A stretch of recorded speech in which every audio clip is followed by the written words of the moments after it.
So we're in it. We're in We're it. in it. We're here. We're done it. Yeah, we're here. We're here. Can we talk about that real quick? That I literally, so you know that I have been bugging you for at least a year now to watch Grease 2. I know. That I mean, I love Grease. I love the movie Grease. You Mm-hmm. John Travolta. You can't go wrong with Grease. But Mm-hmm. Grease 2 is a different beast, and it has a higher place in my heart. Uh-huh. And you know how I've shared with you that whenever we say Shadows and Seduction, Uh-huh. a song from Grease 2 Oh always God, pops yeah. into my head. Will you For sing those it for of me, please, to make this intro, please? So they're in biology class talking about reproduction. And so the men always are going, reproduction. And then the girls go, reproduction. And so every time I hear seduction, it goes to the beat of that song. And Reproduction. Now I have to watch it. yeah, yeah, no, it's unhinged. All the musicals are all about sex. It is hilarious. You'll absolutely love it. And Rex Manning is the love interest. Rex Manning. Rex Rex Manning Manning. Day. Rex Manning Oh, Day when he was a young, hot, tight-bodied British boy. oh So God. please watch it.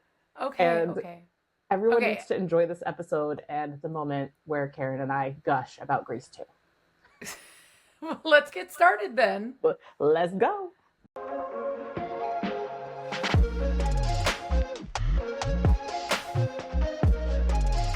Hey guys, welcome back to the Dark Collective podcast. And yeah, that may be a little bit of a longer intro, but Allison and I were dying. So I am your host, Miss Red. And of course, we have the ever so gorgeous, so gloss, so vintage waves.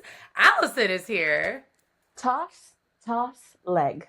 Toss leg. Toss leg. So, you guys, we just are so excited for this episode. The most high energy, so kind, so sweet. Carin Hart is with us this week, and she had us rolling for multiple reasons. Multiple reasons. But let's reference what Allison was just talking about with Grace too. Well, with Grease 2, there's some crazy kooky songs, and one of them always plays in my head when we say Shadows and Seduction. And Carin gets me, okay? I feel like she's my new best friend. Because she gets it. So Carin put out a book for Halloween this year, and it was all about a ghost in the 50s. And I automatically my brain was like, oh yeah, Danny Zuko. And she's like, funny thing about that. Because in her brain, she was like, I was making a book about James Dean, but Grease is one of my favorite movies. And I reread it knowing that, being like, nope, that's Danny Zuko. That's Danny Zuko. Danny Zuko. And then Allison gets on she was like, well, Grease 2. And it just spiraled. Sometimes you got to just roll with the chaos. You got to go down that hill as a snowball. No, I know. You guys, this episode is going to be so cool. Really cool fact that you'll learn is that she has written over 100 books. That is insane. Yeah, that is phenomenal. And that she had almost a decade's worth of 50,000 word documents full of ideas and stories.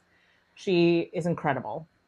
I think, I always like talking about this with friends, and it's just because it's something so random. Like, I cannot remember what I ate yesterday, let alone a whole 50,000 word document. But it's the fact that, like, the way our brains work is so interesting, though, because I listened to a song I know I have not listened to in at least 15 to 20 years, and it was Filter, Take a Picture. Do you remember that song?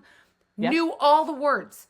All the words. And it's just like, then of course in my brain, I'm like, oh, well, if I remember the words, maybe I could like write a book about like the song I love. And I was like, yeah, no, that's not my forte.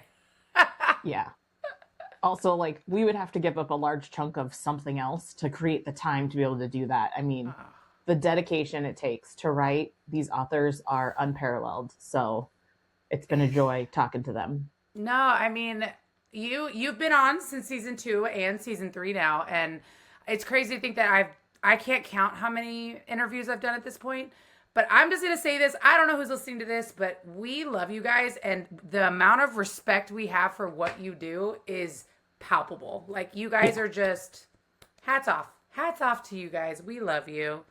But we're going to go ahead and just jump on in it. So please enjoy the ever so gorgeous, the ever so amazing Miss Carin Hart. All right, you guys, please welcome the ever so gorgeous Miss Carin Hart is here. Hi, everybody. Hi. How are you, my dear? I'm doing great. How about you? You know, living the dream, living it. Yeah. You know, just motion of the ocean. I love doing all these stupid catchphrases. I don't know why. It's just so much more fun that way. Yes, I hear that. So, Carin, why don't we start out with you telling us how do we find you on socials? Okay, well, for the most part, it's just literally going to be Carin Hart Books. I am everywhere. You can find me on Instagram. You can find me on TikTok. I have the TikTok shop. I have Facebook. It's Threads. It's when I should be writing, I'm not. I'm scrolling. It's real bad. You're just well socialized. Yeah, but I'm not. It's like the weirdest thing. I have such, well, you know what it is? It's the social anxiety. I could do it at home. I could be on the computer. If I say something and it's like, oh, I could delete that because I'm not actually saying it and you can't take it back. So it's all about the words. So when you're on the social media and you're in charge of the words, it's great. And that's the perfect thing for an author. Because then it's like I can do the graphics and I can do like teasers and you know, the best thing about socials too is it's not even just the books, it's the community and it's reaching people and finding your group. And I love that. Like, Yeah. especially when you look at like the algorithms and you see the things popping up, you're like, yep, I found my people. I was like, this is why I want to stay here. Yeah. No, yeah.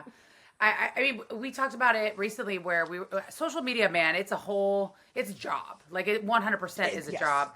And it's kind of crazy how, I think Allison said it. She was like, even 12-year-olds can figure this out. And here we are as adults and we're just like, Yep. cool.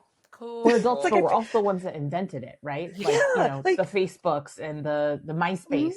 And And now we're just like, I I can't do didn't even anything. do it then. Back then it was like, whatever. It's like I feel like I missed like the text generation. I would rather call somebody, pick them up and be like, you know what, it's gonna take me so long to type this out. I'm gonna call you. But it's right, like it was like when I was in high school, all of a sudden it got huge and it was all about the social media and going online. And now I'm looking at like I have a 9-year-old nephew. It's all Roblox and it's YouTube and I'm just like, no, like it is my job. Like I'm online. I don't know if I would be if I didn't have to be, but like they love it. Right. All right, my dear. So we're going to go ahead and jump on in. What genres do you write? Oh, that is an excellent question because the first thing is I am 3 people. So I have 3 pen names. So when I say I write all the genres, it's like at some point it will be all the genres. But for dark romance, even then I was like, I'm going to start it and I'm going to stick to a niche. I did not. So it's like right off the bat, I was like, let's do Stalker and Captive. I was like, yeah, we're good. I was like, but then we're going to jump into Mafia. I was like, okay, Mafia is great. I was like, and then I went horror. I was like, okay, that's good too. Then I was like, we're going to do holiday. So I have holiday books. And then just recently I did paranormal dark romance where he's a ghost. So my other pen name is like strictly paranormal, which is why when I went dark, I was like, no, it's going to be contemporary. I'm not going to do the magic. And then I needed to do a ghost hero because he is a 1950s greaser ghost and he's awesome. But like, you can't have a 1950s greaser ghost who's like alive, and you know, unless you read the book and you find out what happens. But I was like, he's got to be dead. And I was like, it's Halloween. We could do a little magic. Oh my God, I love that. It's like You're Danny a Jill Zuko. of all trades. I You're love just it. It's like pulling Danny all the Zuko genres out of thriller. your The hat. saddest thing is I write this entire book. You know, I wrote it, I read it, I edited it. Somebody made a graphic for me that was a gorgeous graphic and they said something about Greece and I went, oh my God. I was like, how much did I subconsciously like steal from Greece? Because when I was way too young to be watching that movie and understanding any of the references, that was my favorite movie as a kid. I loved Greece. And then all of a sudden, you know, you watch it as an adult, you're like, I should not have been watching this at like 7 years old. But I definitely, when I did this, I was thinking like, oh my God, James Dean. I was like, I want to do James Dean. And nope, it definitely is Danny Zuko. And like the race, it's all in there. I love it. That's so amazing. I talk to Red about Grease 2 all the time. I love Grease too. Which I've is another never one. seen it. Oh my, I should not have watched that one as well because some of the songs Right. in there are so inappropriate. And like I said, they're 9 years old. It's a pair of twins, niece and nephew. I never had children. I don't want children, but you know, I love them. They're great. But the thing is I'm like, if I'm going to help my sister with these children, they're going to learn like my childhood. So I show them these things that I probably should not. And Grease 2 was one of them. And I watched it and I'm like, because I love musicals, so I make them love musicals. Oh my goodness. Like, there's a song called Reproduction. This is so crazy because our introduction is this song. This is, oh my God, Allison, please tell her. I literally just typed in our notes, oh my God, this is perfect for our opener, because quite literally, every time Red says Shadows and Seduction, I go, reproduction in my head. Exactly. And my niece is competitive dancer.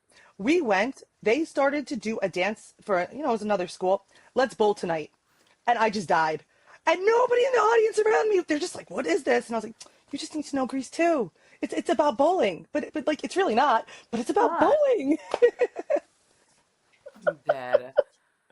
And I told Red, it's also like top tier Michelle Pfeiffer. Like, it's Michelle Pfeiffer before Catwoman, but like still just as intoxicating as Catwoman. Oh, she's gorgeous. She's absolutely stunning. Gorgeous in that. Yep. Oh, yeah. I think that's Like- why, like growing up, I'm like, I might have liked that one a little bit better because she's got her cool rider. Yeah. And then go back, oh God, I can't even tell you how many years now, maybe 10 years or so, the UK released an album for Grease 2. Like, they were putting it on the West End, and I was like, I want to go see that. Obviously, I'm like, well, I'm not going to fly to the UK, but man, I wore that out.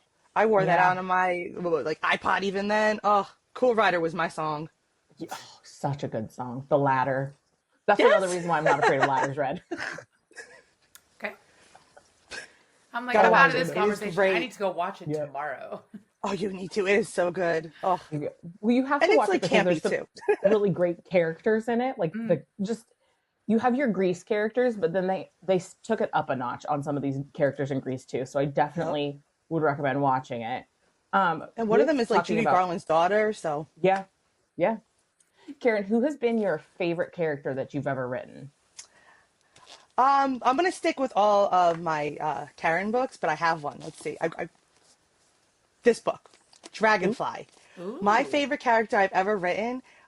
Her name is Savannah in the book, but it starts out with her name being Georgia. Because in that book, I was like, I want to have a character who is the female stalker. But she's not like a good female stalker. She's basically going after this mafia leader because she wants to kill him. She was a nice, sweet, innocent, early 20s girl, got caught up in a counterfeiting ring, went to jail for 5 years, got out, and is like, well, I'm going to take down his mafia, and I'm going to do that by taking him out. So she like drives Uber and she follows him all around the town, and she goes and she gets a gun, but one of the guys in her Uber, she drops her purse, takes the gun from her, and she's like, well, I'll get a different weapon. She ends up using his own knife, and she stabs him with it while she's like trying to seduce him. And obviously he does not die, but he does look at her and say, well, you're mine now. And he makes her marry him. Oh, And Jesus. their story goes from how do you go from wanting to kill somebody to by the end killing somebody for him, because she's like, oh, no, I'm the only one who gets to do that. And I just love the idea of how can you go from being, not in this mafia world, and then next thing you know, you're like a top enforcer. And I love her journey. Like, she is just so much fun. And she is actually one of the characters that I first was able to give a cat, and I love cats. So I was like, I'm going to make the cat a side character. And one of the parts is like how he's like, you're going to marry me. That means you're coming to my place. And she's upset because she's like, I have this cat back at the house. What am I going to do?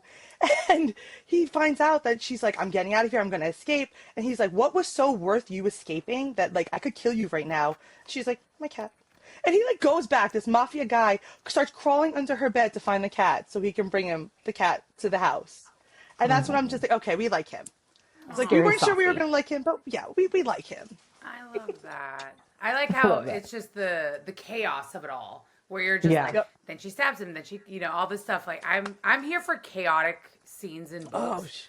It's I don't know, it just keeps me driven to keep reading. I'm like, yeah, give it all, give me all the crazy. That book has all kinds of like side characters too, because it's third in a book of 5. So I was like, all right, we'll start with one, we'll go to the next, and then he came along with Savannah, and then his sister was she's my second favorite character, his sister. She was a breakout character, so she had to be book 4, and she was just so much fun. But then I put her through so much trauma, And I'm Oh, sure we're going to talk about her later, but oh, yeah. 100%, Yeah, obviously. some of I think I enjoy the FMCs more than the MMCs sometimes.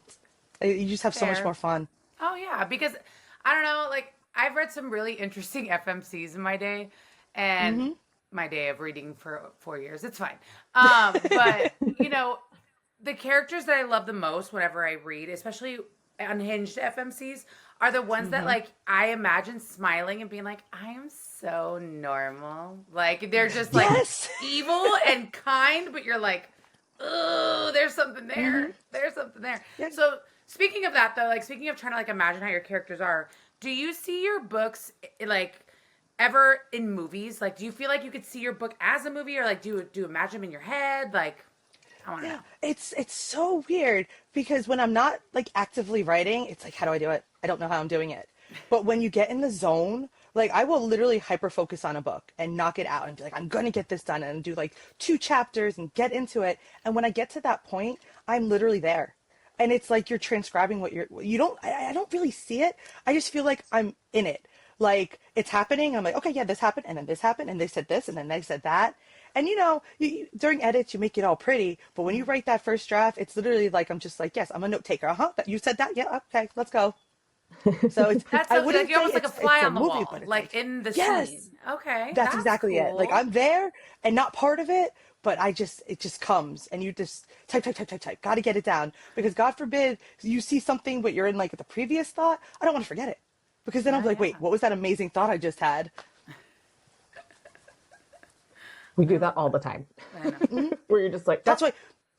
it's Yep. gone. I have every time I start a book, I open up 2 docs, the book and then notes. Because if like I'm in the middle of doing something and I'm like, oh no, no, no, let me go to the note page because if I don't put this in here, I'm going to mess it all up. And it's Oh. like I have this weird system, but if I stray from my system, it's like, no, like I have to do it that way.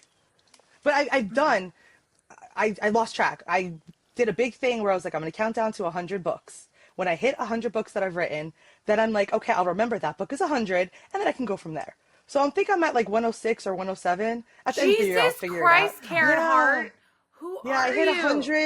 100 books in January. I was super excited about it. And But how Wow, long that's have you it's, been writing? amazing. well, I've been writing since I was 8, but I've been publishing since 2017. That's when I wrote like put my first book ever up, and then that was like a That's domestic incredible. thriller, and I was like, I'm gonna write a book, and I did. And I was like, because you know what it is, it's not around anymore, and for good reasons. But NaNoWriMo was a huge impact. I did the first ever one. I was in college in 2006, and I was like, I can write a book in a month, and I did not.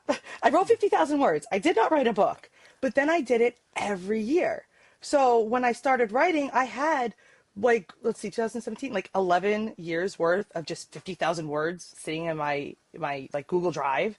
And I was like, well, Wow. if I could do that, let me write real books. And I started out as a teenager with fan fiction. And I know a lot of authors did because that's you cut your teeth on it because you get reviews and people will you know the characters, you don't have to create them. Yeah. So Right. what I ended up doing, and I was just as prolific. Like if my online fan fiction was for a very weird niche category, it was a 1992 musical called Newsies, and I We know. literally I know these. see, I was 18 years old and in love with Christian Bale. And I literally, and to this day, I literally was like, I don't know why, I went to college for history. So I was like, I love the idea of writing about history, which I did. I wrote so many words. And then one day I was like, why don't I write real stuff and like publish it? And then the way I was able to do series is I wrote a book. Well, what's my fan fiction take on book 2? Like, if I was that, it's such a weird thing that I'll be like, so let's say I wrote No One Has to Know. My complete idea for that book was a standalone. But when I wrote that book, I was like, he's the crooked cop, he's the bad guy. But if he's a crooked cop, who is he working for? I was like, let's create a mafia. So I created this organized crime syndicate that he worked for. And I mentioned a couple of characters. And then I finished it and I was like, I don't want to leave this world. And I was like, well, what if I came up with a story for the bad guy? And then I literally launched like a 5-book series focusing on that idea. And to me, it was like, I just wrote fan fiction of my own work. And then it That's was awesome. that finished, and I branched off into another one. So my new series that I'm in the middle of doing is like a spinoff of that because it was like taking a little scene and continuing on. Oh, that's so cool. That's really cool. I mean, and also to have like that whole backlog of writing that you're just like, oh, I can Yes. pull from that And I whenever I still have want. like two or three of them that have just been like I have a it's like a romantasy where it was like a what was it? I think Snow White. No, wait, was it Snow White? Yes, it was Snow White and the Seven Dwarfs, but like from the Evil Queen's perspective, but made it like gritty and fantasy. And I'm like, Ooh. one day I'll go back to that. I was like, it's just sitting there waiting for me. I was like, but I have so much that I have to do already. Like my schedule from now until already next October, I already know what I'm doing. Like You between already going know. You're like, places and I'm writing booked. books, I'm like, I yep. got it. It's like I got the covers made, I got the outlines. I'm like, we'll get to it when we get to it. Yes. That's Love that. amazing. So, on your episode, we are also doing something where we have fan questions. And so, the next one is one of our fan questions for Oh, this will you. be fun. Right. And they came up with so many amazing questions that it was hard to choose from. But this one is, who is your dream author to work with, or have you already worked with someone that you really, really wanted to? I would say, because there are so many great authors out there. I want to work with all of them. But the side of being very socially awkward is I just don't know how to do that. Like, we'll go to the events and I say hi to like my table neighbors, and then I look at my assistant and I'm like, what do we do now? Like, I'm great with the customers, but I feel like it's almost like that imposter syndrome. Like, you guys are amazing, and I'm just like, hi, but I'm gonna stand over here. Like, I want to just get out of my shell. This last year, I went a different direction, and I was like, I'm gonna find the artists I want to work with. Like, for Oh, so I many love years, I that. see these people who are like commissioning these beautiful pieces of art, and I'm just like, how do you do that? And I feel like not that it's a secret, because so many authors, like, especially you follow them, like that's what you got to do. You follow them, and you comment with them on social media, and they are so kind. And I know recently there was a discussion about gatekeeping. I have Yeah. never seen any kind of gatekeeping. Like, people are always willing to share, and if anybody ever asks me, I am way willing to be like, yeah, this is what I do, this is how I've done it, this is who I use. But this past year, I was all in on like, I'm going to do some art. Like, I really want to support the human artists, and especially with AI getting where it is, I'm like, no, human art all the way. And it took me so long. I would sit there and be like, I have to write an email. I was like, but how do I do this? Like, I don't want to approach somebody. Like, I know this is their job. And then I finally just said, I'm going to do it. And what's the worst they can do is say no. Yeah. Like, that's the worst that could happen. Yeah. And I got so many great people in this last year that were like, yes. And I was like, oh, thank God. But then the best part is then being like, okay, you're awesome. You're going to work with me. Yes. Then they're like, what would you like me to draw? And I'm like, oh, I forgot about that part. Oh no. Because half of my work is, safe for work, and I could post that all day long. Some of it is not. And when you're like, hello, stranger, that I'm just begging you to take my money, now I'm going to explain penises to you and how I would like to have my heroine sprawled out on the bed with her hands between her legs. Thank you. Thank And you. that was fun. So if you ever think that you're shy, that's why the keyboard's great, because behind that, I'm like, I could send this away and pretend I did not. And then I Exactly. actually, I love this at for you. Sinners this past year, I actually met one of my artists that was like a dream artist for me to work for. I met Sarah, Sarah Seidel, Lytle. and Oh my god, I love yes, her. She's oh so my sweet. God, let me see if I can, okay, right here, I have it posted. This is one of my Oh, favorite art pieces, because oh, I it's so said to her, beautiful. I want movie theater vibes, because it's like a Scream retelling. I Yeah. was like, I want movie theater vibes, and she killed it. And then I got to meet her, and I had her sign it for me, and that was one of my Oh, highlights at Sinners last Oh year. yeah, yes. I became friends with her on Instagram because I run the Sinners account, and I shared something dumb to the Sinner story by accident. It was meant for my personal stories, and it was dumb. And she was like, Oh, I do she's like, "Are you a Labubu person?" I'm like, "Yes, I am," and that's how we became that. I friends. It love was the so Labubus. it was ridiculous, and like so when we saw each other at Sinners, we were like, "Labubu friends!" Like it's just See, so now stupid. I have to show you. Hold on, because these are my favorite that I keep on my working area. I have oh, Labubus for my characters. I love so I have cute. that. This is Clay from my wife. He's the serial killer, so you can see he's got his little knife. And then I have Adrian from Bloody Wedding, I who love has it. his cigarette he keeps behind his ears. And this Oh is my his, little suit that he wears when he goes to the wedding.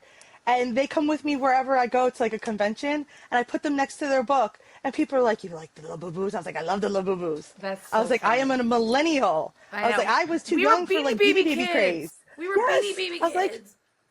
I have adult money now, and I have. Uh, During the summer, it's when you had to go onto like Pop Mart, Yep. and if you could, man, it was like gambling. You just It was. press the button, and I was like, I will get me a Lububu, and I did. And I was so excited. So we were talking a little bit about how, working with your favorite artists, which we love Sarah Seidel, you know what I mean? But emailing the scenes are a little bit easier because you're behind the computer and you're not having to Yes. say it. So when you're writing, what has been one of your most emotional scenes you've ever done and why? Like hardest for you? Okay, this book, The Devil's Bargain. Oh, sorry, Playground, number 2, Devil's Playground. This was, so in this book, there is, the lead is on the run. She was groomed at a young age by her stepbrother. He's a bad dude. We don't like him. Like, he gets what he deserves. Well, she ends up, leaving. Well, she comes back to town and she gets involved with his rival syndicate. So she's being a waitress at the club and just trying to survive. And it turns out that like the mafia guy's second is a man named Royce. He's the manager of the club, and he becomes obsessed with her and he wants to take care of her. Well, they end up getting together, but she's all like very iffy because like there's funny scenes. Like she ends up catching him like coming to her house and making sure she's safe, but she thinks it's the bad guy, so she like smacks him in the head with the frying pan. And he's just like, "What are you running from?" And she's like, "Oh, I don't really want to tell you." Well, there's a really emotional scene where he finds out during one of their first intimate moments, where she's just like, "You could do whatever you want, just don't take off my shirt." And they're in the moment, and he's just like, there's nothing that you have that's going to upset me. If you don't want to take it off, I won't take it off, but, I want you to feel safe with me. Well, she takes it off and discovers that the bad guy had actually, like, branded her with the mark of the gang to be like, "You're my property. I own you." And it's like, like one of those, like, homemade tattoos, like not even a nice one. And he is pissed. And she's just like thinking that he's rejecting her. And he's just like, "Somebody marked you without your permission. You didn't want that." She's like, "I didn't." And he's like, "Well, then what would you like, how would you get rid of it if you could?" And she's like, "I've always wanted a seahorse." And it may sound really random, but what made that so emotional to me is because he's like, "I'm going to take you right now." His best friend's a tattoo artist. You're getting a cover up right now. And that leads to like a little bit of humor because his best friend is now going to be tattooing her chest. And he's like, "Oh, I don't want you to tattoo." He's like, "It's just skin." And he's like, "But it's her skin." But I specifically, when I was doing that, I was picking a seahorse, which, as random as it sounds, has meaning to me because my mother actually passed 9 years ago. And one of her things when we were growing up that she would joke about is that she wanted to be reincarnated as a seahorse. So when I was writing the book and thinking about somebody's like a fresh start and, starting over, I was like, I'm going to do a seahorse. And I was like, and it has meaning to me. And I was like, and people will just read it and think maybe it has meaning to her. I was like, and that's the best part about being an author is, I could put things in. And my number one fan is my sister. And she literally reads all my books. She helps me with events. She does like my audiobooks. So I like to put little things in. So when she sees them, it's like a little nod, like you know what seahorses mean. And they end up having a great happily ever after, and the bad guy gets what he deserves. And it's just whenever and I meet her, that's Noelle. Nope. Thinking of a different book, my Christmas book. Nicolette. She loves Broadway. And I threw that in there because I'm like, I love Broadway. So if I'm going to teach some dark romance readers about Phantom of the Opera, let's go. And then, of course, they have an intimate scene in box 5 at Phantom of the Opera, which was just wonderful. Of course. There you Naturally. I mean, Yes. Because, it's dark romance and it's mafia and he can't keep his hands off of her. well, and it's Phantom of the Opera. It's inherently sexy. Yes, it is. Oh, love Phantom of the Opera. Yeah. Well, you've mentioned that you like Broadway and do. you love Labubos, but what Yes, I else do. do you like to do when you're not writing? I love to read, which, is a staple. If you are a writer and you cannot say, I love to read, like, what are you doing? Right. I love, and unfortunately, it's not baseball season. I love going to baseball games. I love going to see a New York Mets fan. They sucked this year. It was terrible. But up until the end, I watched every freaking game, and I had, you got to believe, and I believed that they were shit this year. But, I love that. I'm actually going to New York tonight. I'm going to see Heathers off Broadway because Ooh. Heathers. Oh, love Heathers. Love the Love it. movie. I love the musical. So it's and then spending time with family. I've been getting into the diamond art Oh yeah. when because I'm just like sometimes I need that moment where I'm not looking at the screen. So I'll have like TV playing, like my nephew's K-pop Demon Hunters playing. Sit there with doing the little diamond art. Oh, that's so That's cool. I cool. like the diamond art. I always like to watch the videos of the people because of like the sticky stuff that they I use. I'm think like, oh, that's that what looks got fun. me. I'm like, I think I could do that. And that's one of those things where you're like, I can do it. And then you start it and you're like, I can't do it. My Yeah. brother was like, you're not, because I got one that's like a Christmas design. It's like a cat in a Christmas gift box. And I was like, yeah, I'll get this done by Christmas. No, next Christmas, maybe. Next, it's It okay. was like 20 inches by 20 inches. And Oh they're geez. so tiny. Yeah, I don't, it was the design. It got me. And I was like, I'll do it. And no, no. Right. I try We to do never like think half an like first hour. time go small. Yeah, no, that is not me. I am always, let's go. Like, if I can't do it, then what's the point? I'm gonna get this done, Right. and I do Full send. everything I do. Yep. Full send. So the one thing I love is the fact you've written over 100 books that you talked about, but like Yep. obviously you have some smutty scenes, just a few. We're Yeah, just a little being a bit. smart ass here.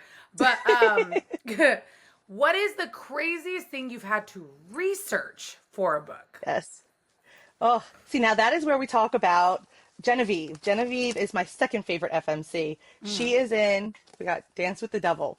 In this book, she is basically Damien, who's the hero of book 3, his younger sister that he's like coddled. He's the head of the mafia, but the family, and she's like this, sweet little ballerina, and she ends up getting with that tattoo artist that I talked about already. Well, unfortunately, because they're in rival syndicates, a third power is all like, well, what if I take, one of the guys that's in the center syndicate and, the younger sister of the guy who's in the mafia, and I'm going to take them captive and I'm going to keep them in a cell and, I'm going to make them do stuff. And he just keeps them down there and he's going to use them for like ransom. Well, the craziest thing I've ever had to research is I had one of the bad guys, like the thugs, is going down there and he's like, okay, I'm bored. You're going to go suck me now. And she's like, well, I'm not. And he goes, well, somebody is. So the hero, Cross, is like, I'll do it. And she's like, what? And the guy's like, well, I didn't know you were gay. And he's like, well, I'm not. Not that there's anything wrong with that. He's like, but I'm not. But if you're telling me one of us is getting on our knees, it's not her. It'll be me. And she was like, oh, okay. Well, he gets down to do it. And I had to research, is it possible to literally bite the tip of a cock off? And I had typed that. Not as, I was like, can you do that? Will teeth take that off? And the answer is yes, with enough force. And the way that the guy describes it is I feel like I have a piece of hot dog in my mouth. And when I told my sister that, she's like, you cannot put that in a book. I was like, oh, yes, I can. I was like, and that is my favorite part because, and then he gets kicked in the face and almost shot. But I was like, if you cannot love your woman so much that you're willing to bite off a guy's dick, then what are you? I was like, and That's the probably one second of my thing, favorite quotes of this season. I'm not gonna Yeah. lie. That's may go down as one of my favorites. yep. It's a And then clip right there. if you ever see me like being taken away, just this past, like 2 months ago, I was like, I have to do this. I was like, but I can't. I was like, but I have to. I was like, because I don't know the answer. How do you make a bomb? I was like, it's for a Yep. book. It's for a book. And they literally pop up. We cannot tell you how to make a bomb. I was like, okay, maybe not bomb is the word. I was like, Molotov cocktail. I was like, it's a dystopian book. How do I make this? I was like, I want to get it accurate. Oh my God. I was like, you're going to come after me. I was like, all the stuff I already have. Or in my wife is, when you disembowel somebody, does it smell bad? Because I don't know. Like, you feel like you're ripping somebody's guts open. It's probably going to stink. Yeah, it smells like poop. But these are things like you don't want to throw it in there. And then that person is like, no, I was disemboweled and you got that wrong. Because that's what, you'll get that reader. You'll get that reader who's Yeah. like, so I'm always like in the beginning, thank you for reading my books. Always suspend disbelief. Because if something is wrong, I just didn't know and I made it up. I was like, but you can enjoy it. I was Yeah. like, because there's going to be a happy ever after at the end, one way or another. You can enjoy that. Exactly. I can only imagine, like, how the joke is like, oh, the FBI agent that's watching your browser or like watching your phone. I can only imagine if that were true, the things that they sit there and go, they'll probably like, she's an author, it's fine. Oh yeah, because like for example, I just went so in September I released Burn, which is a dystopian romance under like my real name, and then I was like, okay, we're gonna go and we did Tonight You're Mine. Tonight You're Mine is my 1950s greaser ghost who was awesome and totally a ripoff of Grease that was not done on purpose, and then in November because I try to do staggered releases every month. Right. I'm actually releasing a book tomorrow.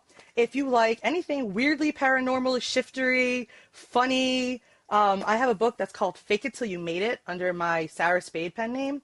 And in that book, I'm like, okay, we have opossums. I know a lot about opossums because I follow a wildlife rescuer on TikTok.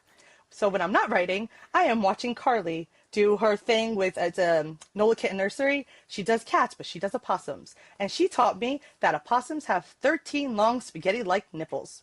And the moment I heard that, I heard a character in my head going, she has an odd number of nipples. And that is what born a book about an opossum shifter who ends up with like a wolf shifter. But I'm like, all my things are now went from making Molotov cocktails to, okay, in 1950s, what kind of car would a guy race to, okay, what kind of ticks do opossums eat? I was like, they have to know. They either think I'm the weirdest human or they have to know that I am an author. And sometimes I just want to put it's from a book or it's for a book. You are And I think I literally did that. cracking me up because it's the amount of unhinged chaos of all the things. Yep. Oh, that's my brain. That the thought was, Like, oh, that's an odd number of nipples. yes, and that's what she does. And then I was like, well, because the other character is a raccoon, and she's like a sassy raccoon, and she's, they're frenemies. But it goes right from, oh, it's an odd number of nipples. So she goes, no, that's wild opossums. I have normal. I have 2. And the girl's snickering at her, and she goes, and what kind of opossum are you? And in America, you're Virginia opossums. And when you write a book, you can do virgin and let people think that she's telling him that she's a virgin. And then she goes, oh, honey, you're almost 30. Is that something you want to tell somebody? And she's like, I'm a Virginia opossum. You cut me off. And then she's like in her head going, but damn it, I am. Because, they're shifters and sometimes they wait for their mates. And that was fun. Oh my gosh. That was a fun one. So that book comes out tomorrow. So at the time that this Tomorrow. podcast... Oh, I'm sorry. November 11th. No, you're fine. Yes. At the time that this podcast airs, everybody go get that book, right? Yes, that one will be available. And then by the time this podcast airs, I will have a secret coming out fairly shortly. That is what I was going to ask you about, is what do we have to look forward to from you? Yes.